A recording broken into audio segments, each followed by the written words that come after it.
भुकेसाठी मागू नये भीक पोलादी हातानी, तुटू लागता आतडी सूर्य खुडावा दातानी.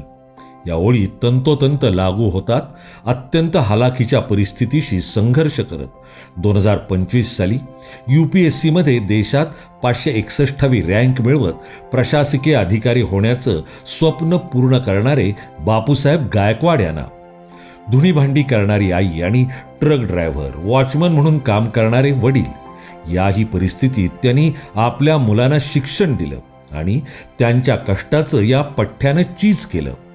लहान भावाचं शिक्षण पूर्ण करण्यासाठी नोकरी केली, पण ते पूर्ण होताच उत्तम पगार असलेल्या मोठ्या कंपनीतील नोकरी सोडत आणि प्रचंड संयम ठेवत शेवटच्या प्रयत्नात अधिकारी पदाला गवसणी घालणारे ऊर्जादायी अधिकारी बापूसाहेब गायकवाड येत आहेत. अनिकेत चव्हाण यूथ इनिशिएटिव्ह आयोजित करिअर डिस्कव्हरी समिट 2026 या कार्यक्रमात स्पर्धा परीक्षेतील करिअरच्या संधी आणि वास्तव या विषयावर मार्गदर्शन करण्यासाठी आणि त्यांच्या सोबत असणार आहेत असेच इतर क्षेत्रातले अनुभवी आणि तज्ज्ञ मार्गदर्शक.